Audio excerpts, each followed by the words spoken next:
Ladies and gentlemen, thank you so very much for tuning in.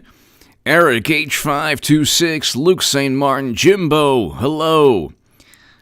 This is going to be a short and very simple live stream, and we're going to focus on one of the reasons President Trump is going to win. President Trump is going to win on November 3rd, in large part because Democrats have no clue why anyone would vote for President Trump. They have no understanding. They're clueless. They are completely oblivious to the reasons why people vote for President Trump.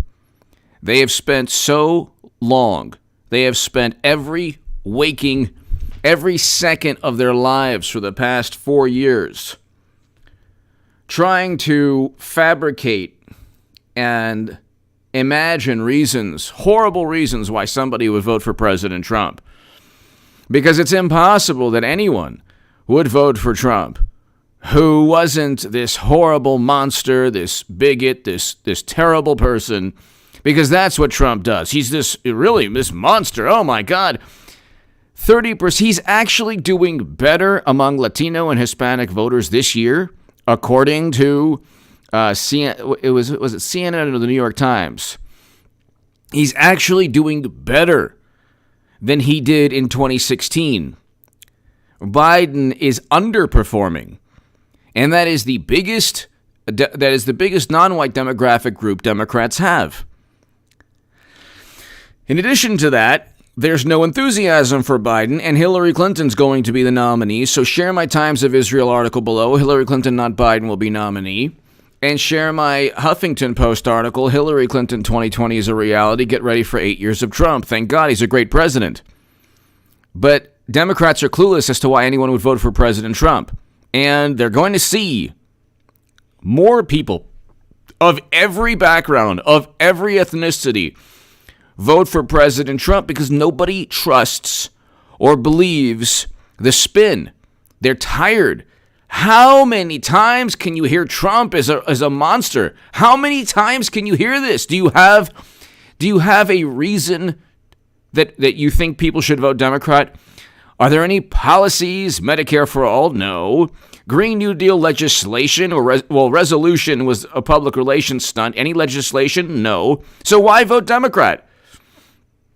Because Biden is 100 years old, and he's just wonderful, and he's eloquent and lucid, and he's just been so wonderful. Kamala Harris said he worked with segregationists.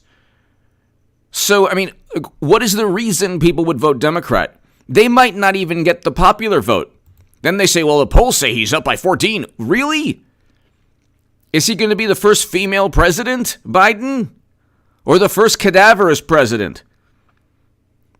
Or the first,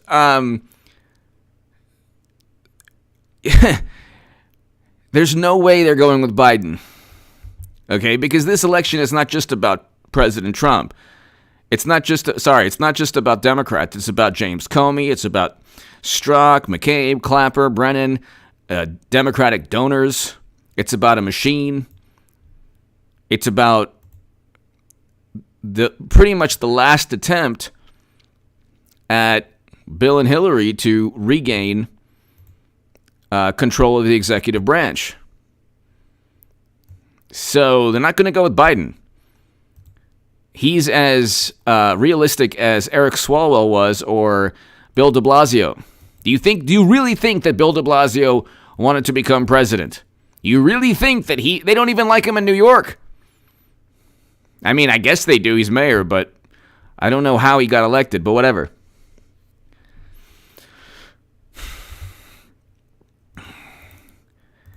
When this really goes down, I'll be the only voice out of 33 million YouTube channels that was telling you what really was happening. And I wrote about it, and I endlessly obsessed about it because I'm telling you, it's going to be Hillary Clinton. She's the only chance they have. On the centennial of the 19th Amendment, she could be the first female president. They're going to do it all over again. They're going to do it all over again. Russia stole the election from her. Okay? The Putin stole the election. We know this because James Clapper told us. And a lot of Facebook ads swung voters. They were very influential. I do everything. All my decisions in life are based on Facebook and Twitter. Actually, that's impossible because I don't have a Facebook or Twitter account. If you see anyone impersonating me, they're breaking the law. Please report them to Twitter. Take screenshots. Sailor Spirit, hello. Hello, everyone.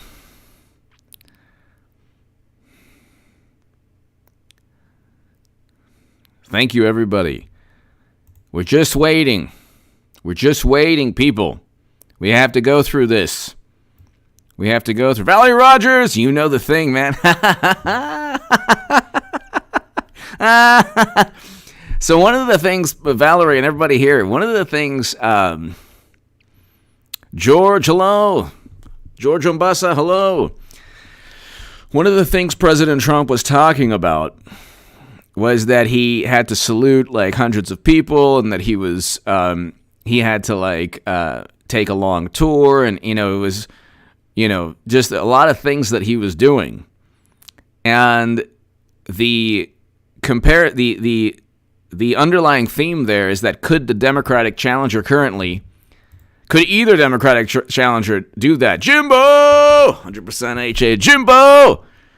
Hope all is well, Jimbo. Thank you. To my Australian fans or viewers, thank you so much. I'm very, very proud to have viewers in Australia and the UK and New Zealand and Canada and everywhere in Nepal, Hong Kong. I'm very, very, very appreciative and very honored that people in other countries watch me.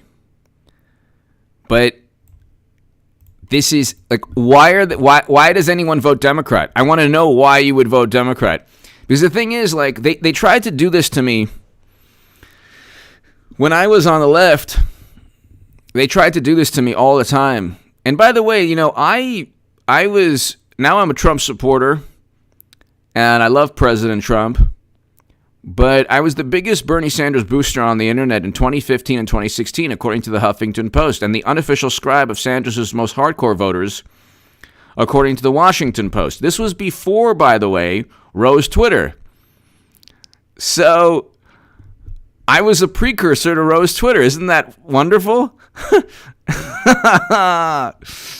But this was when Bernie had, we didn't know he was a living, walking doormat of the Democratic Party that would just regurgitate all the nonsense, but make it seem like it was coming from a progressive voice.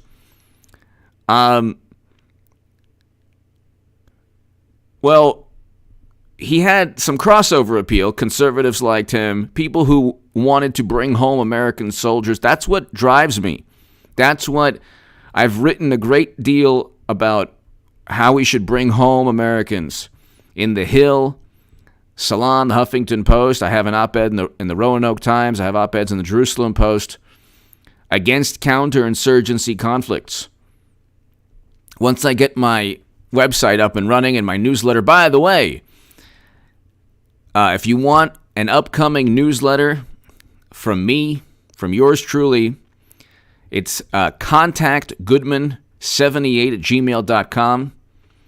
So tell your friends if you want email me and just give me your email address and say you want to be part of an upcoming newsletter, because eventually I'm going to have a newsletter, and I will have a functioning website with my writing and the things that drive me, especially the things that drive me to vote for President Trump as well. He's ending America's longest running military conflict. Nobody cares about that on the left. Nobody cares about that. Anonymous, another hello. Thank you. Thank you. But, so that's, if you want to be part of a newsletter, it's contactgoodman78@gmail.com. But ladies and gentlemen, why do people vote Democrat? I don't know. I don't know why you would vote Democrat. Also, if you read the Washington Post and the New York Times, you read these articles, they're written by people. Luke St. Martin, Eric H526, hello, thank you. 2 best moderators in all of YouTube. They're written like there are two. Okay, when people say, this is important, this is an important point.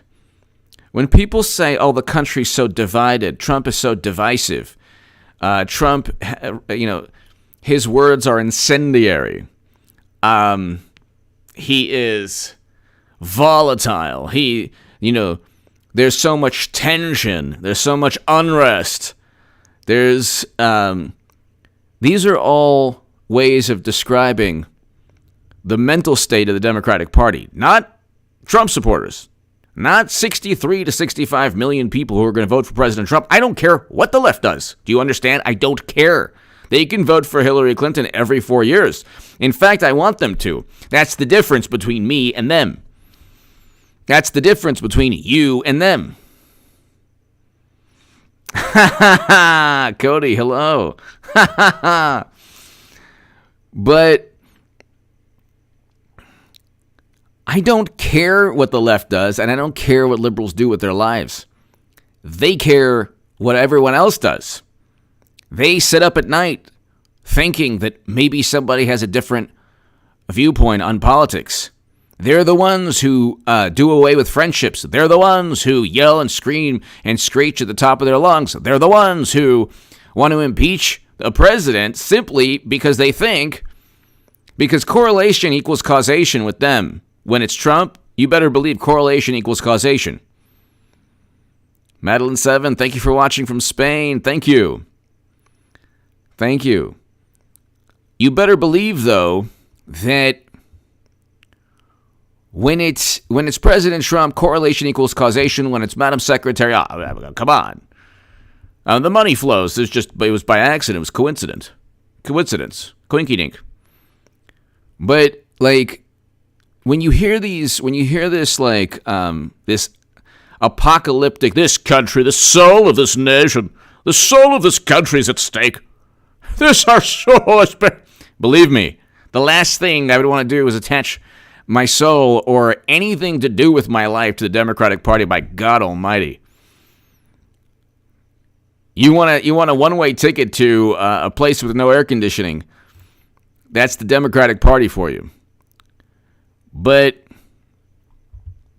you have, thank you, Eric H526, thank you.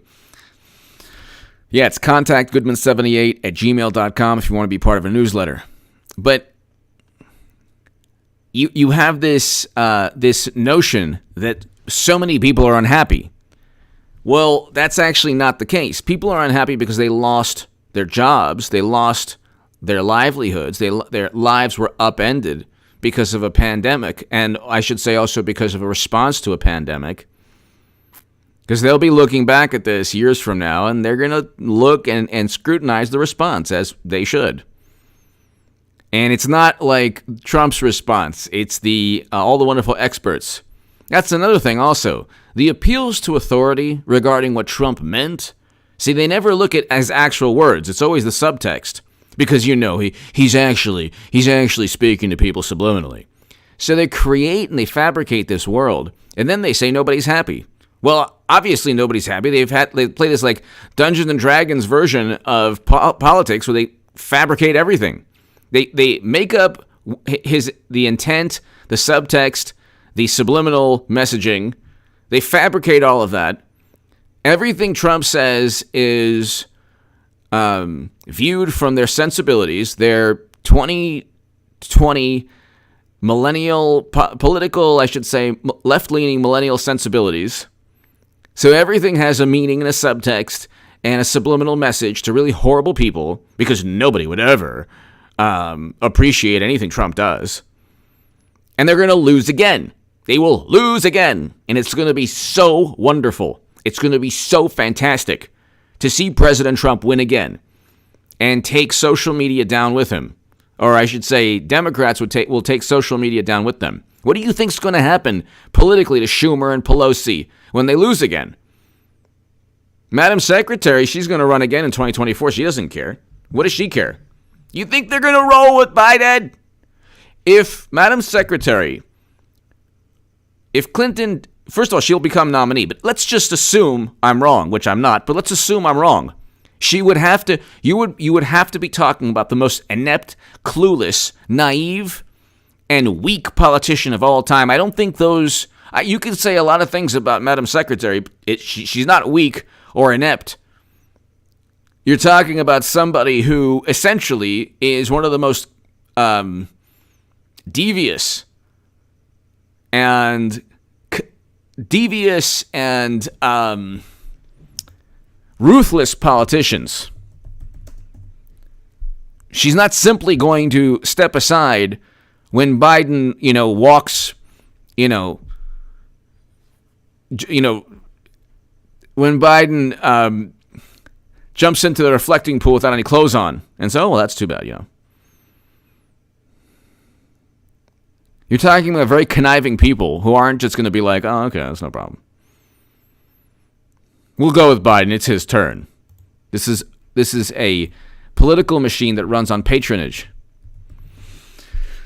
And the top of the political machine is two people, Madam Secretary and Bubba Bill. Oh, we're at the top. We're the tops. We're the Golden State, or what is it? You're the tops. Hold on, where's Cole Porter?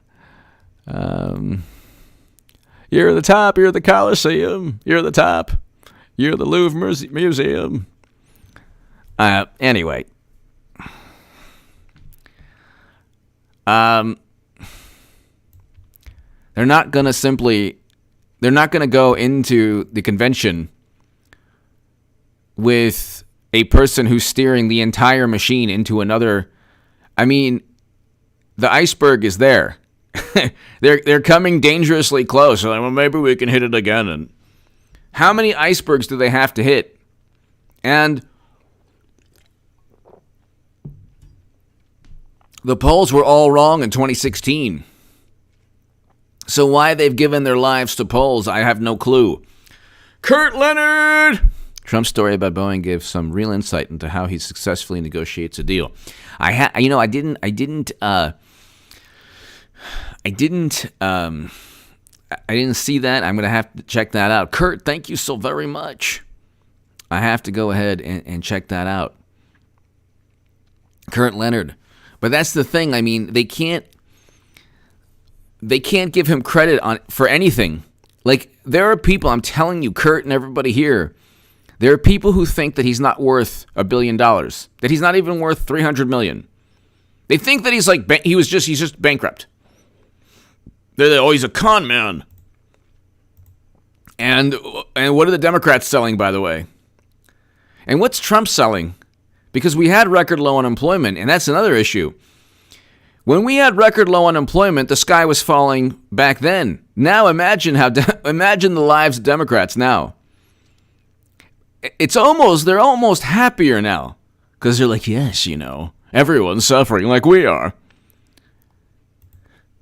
You have people who are apoplectic and hysterical and seething and fuming, indignant, livid.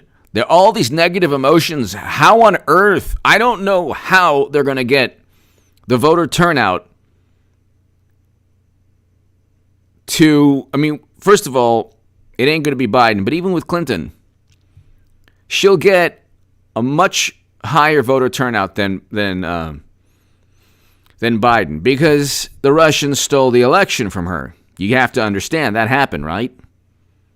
I mean, come on. The Russians stole the election. Putin stole the election. So there you go. We're going to do it all over again. 4 years, I kept saying, this is to pave the way. This is to pave the way. And they're going to lose again. With the same person. Clinton's going to lose twice, but she doesn't care. They don't care either, actually. You have to understand, like, part of the reason that nobody believes it could happen is nobody believes that they would be okay with losing again, but they don't care. They don't care. What do they care? Exactly. Virginia B, exactly. The average Trump supporter is actually a lot happier, I would say, than the average Democrat. Yeah. I would say, I'd probably say that. I would say, yeah.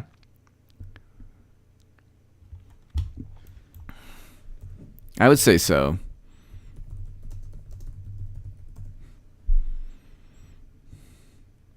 This is interesting. This is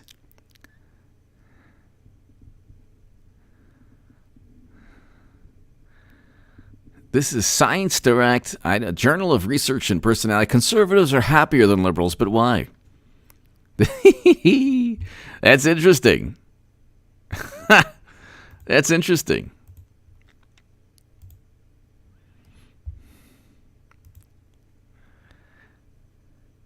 Why science? This is the Atlantic. Why conservatives find life more meaningful than liberals?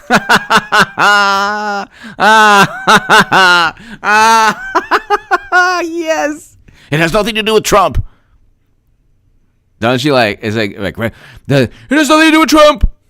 That's actually the line. This is so fantastic. Pew Research. Republicans, why so happy? They're upset. Why are you so happy? Things are so bad.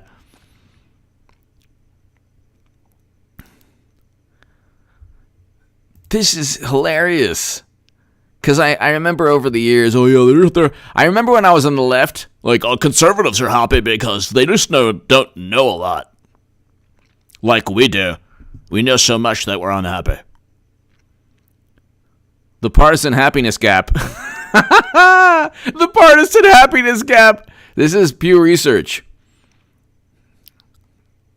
This is great. This is so great. So, 37% of Republicans are very happy, whereas 25% of Democrats are very happy, and 20% are not too happy, and 9% are not too happy. Well, one reason Republicans are happier is they don't answer the phone when CNN calls. That's another reason they're happier.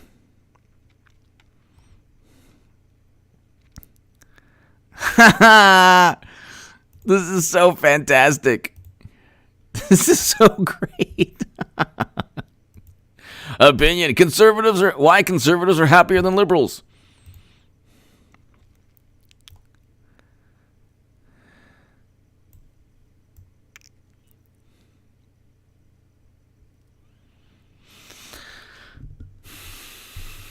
So, and then you get, well, happiness, conservatives proclaim it, but liberals display it. Okay. Whatever that means. Then you get the articles like, are conservatives really happier than liberals? Well, when you think about it, no.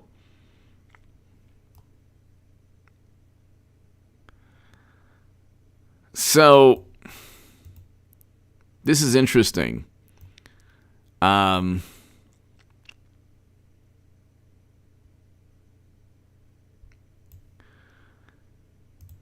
So you have initial studies that say conservatives are happy. Then they didn't then the left was like, well, we can't have this. So then they came up with studies that's like, well, you know what? They're not actually that happy. Actually, there's new data that shows they're not happy at all. There's probably a whole bunch of reasons, but when you're constantly feeling guilty about things, you're not going to be happy. I'll leave it at that. It used to be the other way around, by the way, but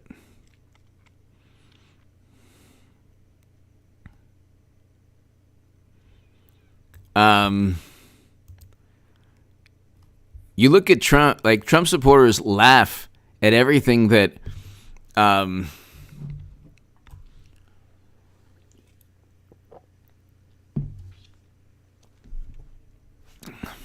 Like,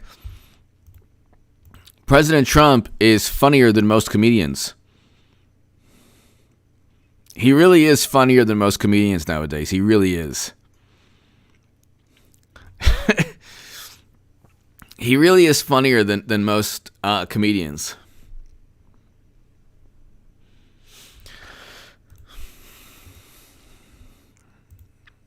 And nobody gets his humor. Like, the left does not, they don't understand him. They don't understand him at all. They can't possibly give him a break. Like, I always thought, when I was on the left, I was like, well, I mean, come on, Trump, I don't like his personality, but, like, he's not as bad as Bush. I mean, look, Bush was horrible, right? Nobody agreed. Very few, but, well, you know what? His words could lead to the end of the world, because, all the horrible times in world history started with words. And then I'm like, that's when I realized, I can't even get into the different time periods because it's part of the YouTube guidelines, don't get into say certain words or whatever, but like, then I said, gosh, there's a real problem with basic logic here. There's a real problem with basic logic. Trump is mean, says mean things. Other people in world history said mean things. Well, he's opening the door for you-know-what. That's a real big problem with logic. Their logical reasoning skills are horrendous. Like, horrendous. And you're like, then you get this like nonsense that I've heard from many people. I would have fought, those people back then also. Yeah, there's a little bit of a difference. President Trump actually wrote an executive order, or signed an executive order combating anti-Semitism on college campuses. We can go on forever. As a Jewish American, I love President Trump. Love President Trump. Love President Trump. As, I support Israel. It's a wonderful country. Love President Trump. Love President Trump. But the left's like, what? Oh my God! That means you're for all these horrible atrocities. Like, no. Gosh, they never utilize their lack of logic on themselves. It's always one way. But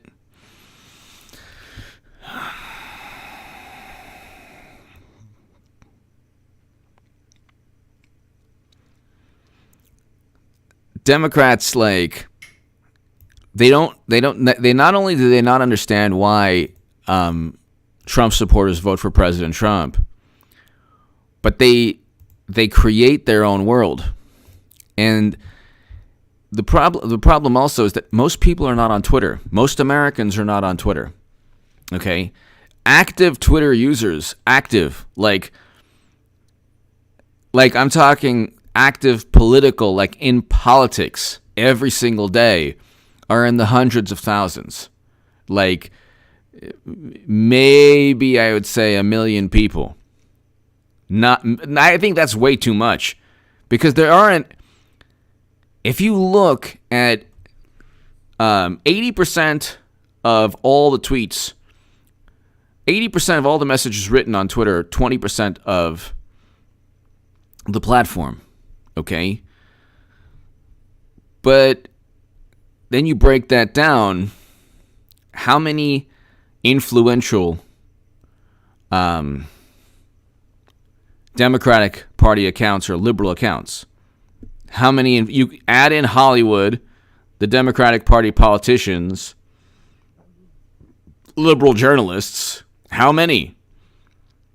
How many influential, active accounts that really, like, say profound things, or make brilliant, provide brilliant analysis? I don't know how many. Maximum 300. So you have 300 to 400 people on the left. 300 to 400 people. And I don't have Twitter. So if you see anyone impersonating me, contact or report Twitter on them. But you have this world where our entire political philosophy revolves around probably 300 to 400 accounts.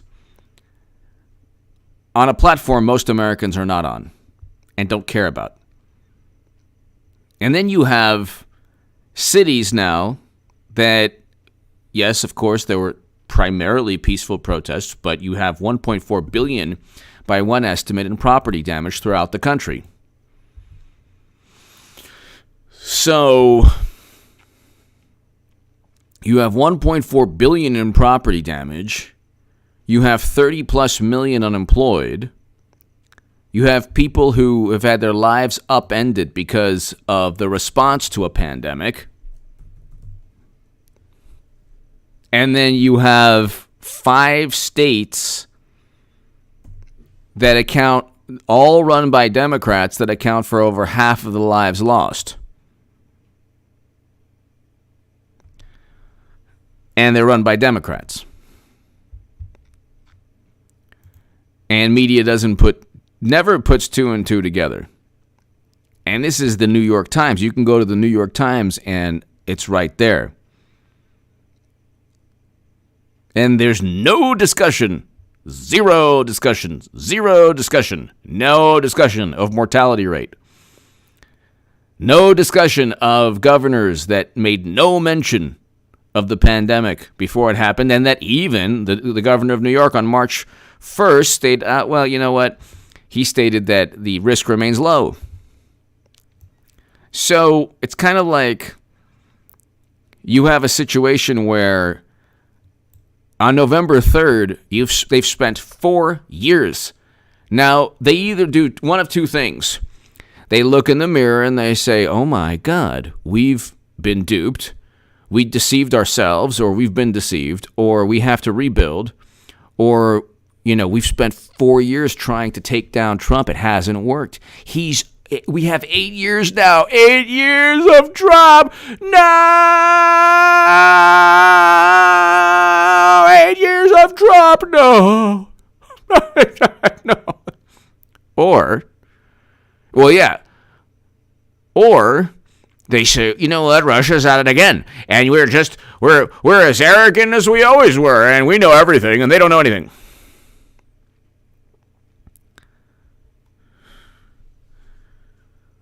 So, I mean, what are they going to do? If they lose, they're going to lose. It's not if. They're going to lose, and Madam Secretary, they're going to defeat Clinton again. Sorry. They're going to defeat Clinton again. So, what happens when they lose again? This is an important question. This is a really important question.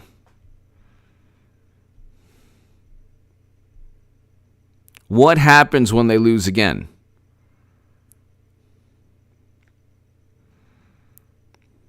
Do they rebuild? Do they admit their numerous faults, the deception, the wild, absurd accusations that they then investigated with special counsels? I still don't understand how the entire planet is okay with Madam Secretary and the DNC purchasing the Steele dossier. I don't understand that. I don't understand how top secret intelligence could be on servers and everyone's okay with that too. I don't understand that. I never will.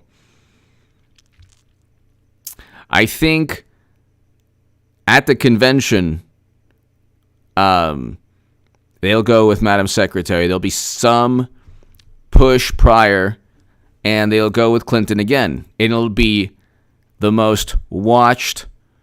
When Clinton becomes nominee, that convention goes from nobody watching to the entire planet watching in horror, disbelief, amusement. They'll get buzz and enthusiasm, and then they'll try to ride it for about 2 months until the election. Jimbo! Humility is not their shtick. No. No, it's not. You know what they're doing, Jimbo? You know what they're doing also? This is what they're doing. They're now going the route of, 2020, please end 2020. These are the people, by the way, who can afford. Don't you love You have these like public service announcements during the pandemic. Call your favorite restaurant and support them. Well, what if you don't have money to? What if you lost your job and you were already struggling with money? And then the governor of your state's like, oh, we're going to shut everything down. Yeah. And so then what? How is that good for the public health of a state? How is an economic depression, how does that help the lives and promote the health of people? How does that work? So, like, you have, they're just, they're so clueless. It's unbelievable on so many levels. And they don't realize that, like, everything that's happening recently, this kind of, this like chaos, that helps President Trump. Doesn't help Democrats. Nobody is saying, very few people are saying, gosh, I blame all of this on Trump. Most people aren't saying that. They're not saying that. If you answer a call from CNN, say, yes, who does this? Who is like, who's the person that says, honey, do you know this number? Who is it? It's a number I don't know. I'm going to answer it now. In the middle of the day, I have nothing better to do. Hello? Yeah, CNN? Sure. Washington Post, ABC? Sure, yeah. Half an hour? Yeah. Yeah, sure. Trump's pandemic response? Horrible. Press 4 for horrible. Yeah, really bad. His response to the protests? Bad. If the election were held today, no, I would pick Biden. Yeah. Sure. No, I'll give you my Social Security. Yeah. No problem. This is CNN, right? The trusted name in news? Okay. Yeah, I'm a Republican. Okay, bye. Who does that? Who is that person? Who is that person? Jimbo! Trump confident but self-deprecating. They can't do that. Oh, I know.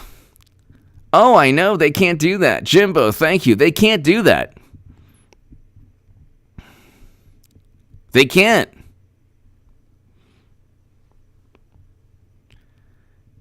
They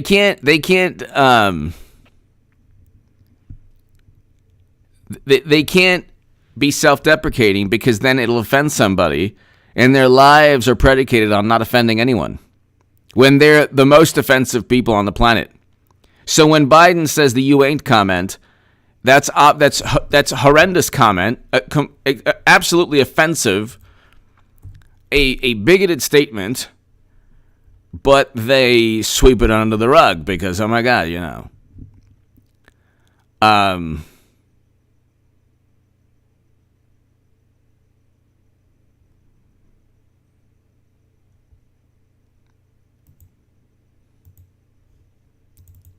It's like they're so clueless as to why anyone would vote for President Trump.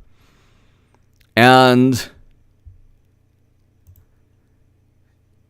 when they lose again, it's going to be really interesting. It is going to be really, really, really interesting.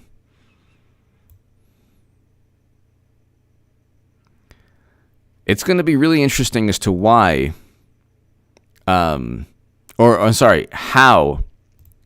they react. Because you gotta ask yourself, okay, well, Trump wins again. Everything I've been saying, everything that every Trump supporter has been saying has been right, spot on. We won again. Everything that they've been saying for 4 years has been off, either absurd, inaccurate, a complete fabrication, or just wrong in some manner. Or maybe they were right on some issues, but they were so their honesty, their genuine discussion was so rare that they were just for 4 years on the wrong side of history. They're the ones who'd be on the wrong side of history. So It's interesting that you keep on hearing this nonsense. You're on the wrong side of history. Well, let's put it this way. President Trump is reversing U.S. foreign policy, reversing failed foreign policy. So that's a big issue. That's a huge, huge issue. So we'll see. It's going to be fun. We know, I'm telling you, President Trump's going to win. They don't have the enthusiasm. Do you understand? And you have to,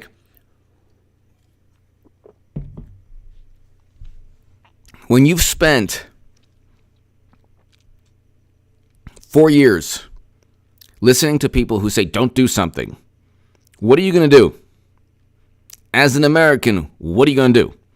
You will do whatever it is they don't want you to do. Every day for 4 years, don't vote for him. Don't vote for him. I am telling people to vote for Hillary Clinton. Yes, I am telling people. I am the opposite. I'm saying, please vote for her. Yeah. If you're liberal, do it. Yeah. That's fantastic. It'll prove me right on everything I've ever said.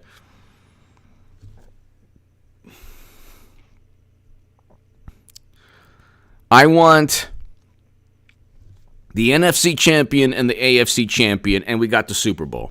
Okay? I don't want, Jerry Nadler's football team and the AFC champions, President Trump and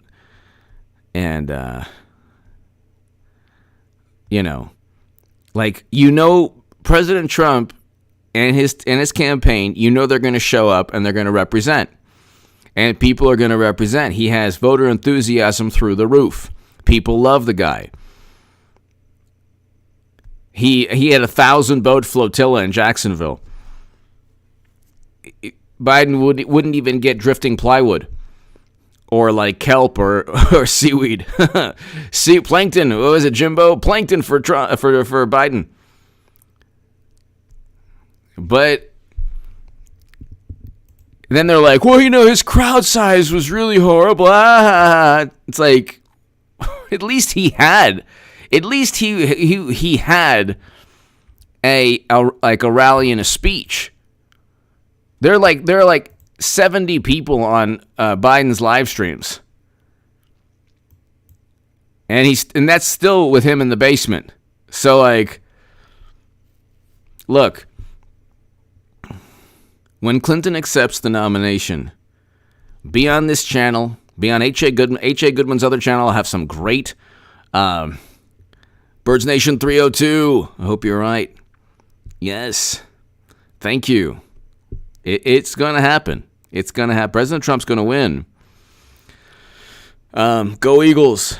President Trump's going to win. But